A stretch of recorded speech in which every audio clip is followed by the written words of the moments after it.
কৃষক বন্ধুদের জন্য আরেকটি নতুন প্রতিবেদনে চলে এসেছি। আমরা আজকে ফ্লেক্স সুপার নিয়ে, আর এটা ইউজ করবো মাইলেনি শশা চাষে। আজকে আমরা মাইলেনি শশা চাষে ফ্লেক্স সুপার ইউজ করব। এটার কাজ হলো গাছটাকে হলুদ হওয়ার হাত থেকে রক্ষা করবে, যাতে করে কোনো ফাঙ্গাস যদি প্রভাবিত হয় অ্যাটাক করার জন্য, সেটাকে দমন করার জন্য আপনারা ফ্লেক্স সুপার ইউজ করতে পারেন। গাছের যে কালারটা থাকবে এটা পিওর সবুজ থাকবে, আর গাছটা দেখতে অনেকটাই ভালো দেখা যাবে। আর এটা হলো পার 15 লিটার জলে 50 গ্রাম করে দেবেন। আর এটাকে আপনারা একবারে ঢেলে দেওয়ার চেষ্টা করবেন, কারণ হচ্ছে এটাও যদি আপনারা যদি একটু রেখে রেখে ঢালেন তাহলে এটা জমে শক্ত হয়ে যায়, তখন এটাকে গুলতে অনেকটাই সমস্যা হবে। এই যেরকম করে একবার ঢেলে দেবেন।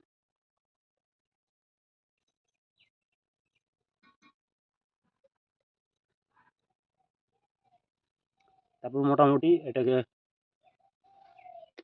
5-7 মিনিটের মতো এরকম করে রেখে দেবেন। তাহলে কী হবে, যে ওষুধটা ভালো করে জলের সাথে মোটামুটি গুলে যাবে। তারপর ভালো করে ঘোলটা দিয়ে ওইটাকে ড্রামে ঢেলে দেবেন। যে এখন আমি রেখে দিচ্ছি এটাকে। আমি যেরকম করে ঘোল বানাচ্ছি এরকম করে ভালো করে বাটিটা একটু গুলে নেবেন, তাহলে ওষুধটা ভালো করে মিক্সড হয়ে যাবে। তাহলে এই ছত্রাকনাশকটি শসা মাইলেনি শসাতে ভালো রেজাল্ট দেবে। যে এখন আমরা ডামে ঢেলে নিচ্ছি। এখন আমরা ডামে এখন ঢালতেছি।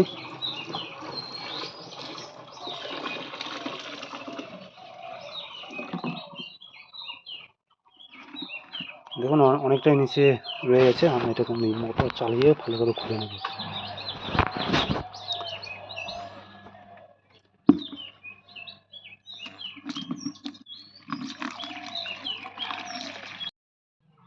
এই যে আমার ডাম ভরাটা এখন কমপ্লিট।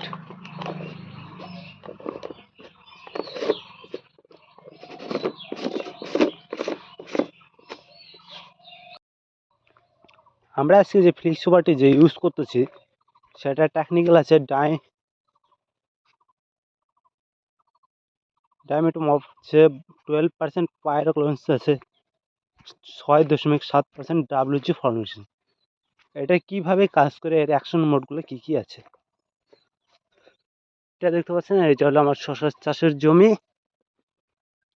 এটাকে কালকে জল দিয়েছি, তারপরেও আজকে আমরা স্প্রে করতেছি, কারণ ছত্রাক লাগলে যে হালটা হয় ওই যে নিচের পাতাগুলোর মধ্যে আপনারা দেখতে পারবেন। যে আমি জুম করে দেখা দিচ্ছি, এই দেখুন এটা হলো ছত্রাক লেগে কি হয়েছে,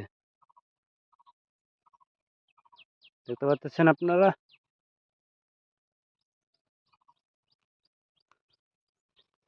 আর তার জন্যই আমরা ইউজ করতেছি আজকে ফ্লেক্স সুপার।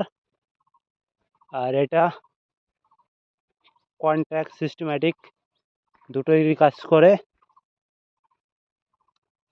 এখন আমরা স্প্রে করব। আর এটা আমাদের এখানে আছে,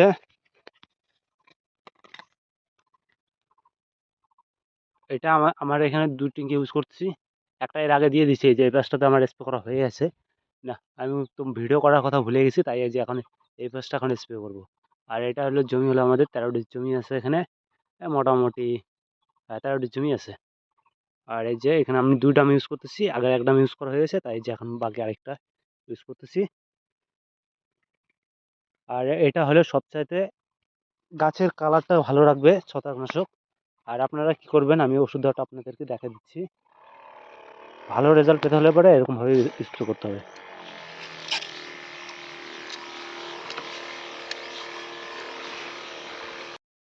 এই যে দেখুন আমি যে স্প্রেটা করতেছি, এই স্প্রেটা খুব ভালো করে দেখবেন।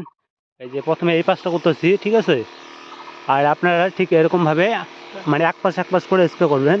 তাহলে কি হবে, যে গাছের প্রত্যেকটা পাতার মধ্যে ছত্রাকনাশকটা ভালোভাবে ছড়িয়ে যাবে। তাহলে গাছে অত তাড়াতাড়ি ছত্রাক অ্যাটাক করবে না, যেটাকে আমরা ফাঙ্গিসাইড বলে থাকি। ঠিক আছে, এই যে দেখুন এই যে ইয়েলো ফাঙ্গিসাইডটা অ্যাটাক করেছে। এর আগের সেটি দেখছেন যে আমরা। আর ভিডিওটি ভালো লাগলে পরে যে আমি শসা গাছের সম্বন্ধে যে আরও ভালো করে জানতে চাই, তাহলে আমার ডেসক্রিপশনে দেওয়া আছে কীভাবে কী করতে হবে, যেরকম থ্রিপসের জন্য কী দিতে হবে সেটাও দেওয়া আছে। আপনারা চাইলে সবটাই দেখতে পারবেন। আর এই যে এরকমভাবে আগে আপনারা দেখছেন যে আমি ওই পাশ থেকে স্প্রে করছি, এখন এই যে এই পাশ থেকে স্প্রে করতেছি। আর যে কোনো একটা পাশ করে স্প্রে করলে কী হবে, যে আপনার যে গাছের প্রত্যেকটা পাতার মধ্যে ওষুধটা পড়তেছে একবার নিচের থেকে উপরে। কারণ এটা হলো মাইলানি শসা, এটার হলো গোটাটাই ফল ধরে, তার জন্য ভালো করে স্প্রে করবেন।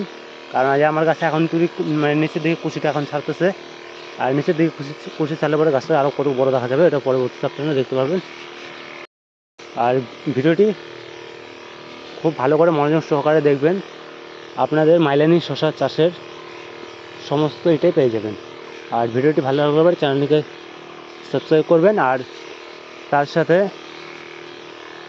এখন আমি স্প্রে করাটি ভিডিও করাটি বন্ধ করতেছি, কারণ আমার ওষুধ দিতে একটু হচ্ছে, কষ্ট হচ্ছে, কারণ এক হাত দিয়ে ভিডিও করতেছি আর এক হাত ওষুধ দিতেছি, তার জন্য এখন ভিডিওটি আমি বন্ধ করতেছি।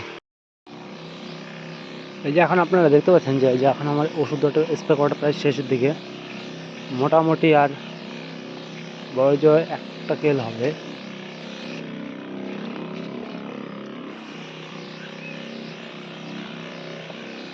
আপনারা ভিডিওটি দেখতে পাচ্ছেন যে আমার শশা চাষের জমিতে জল বেজে গেছে।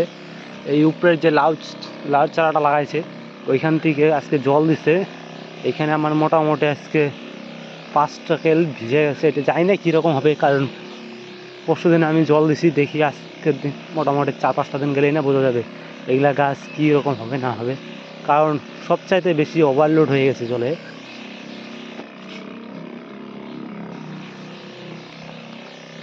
আর আমার কাকু হচ্ছে দেখে বললো যে কী যে হয়, কারণ ও এর আগেও মাইলানি শশার চাষ করছে, আমি তো করে নিয়ে করছি, এবার প্রথমেই লাগাইছি।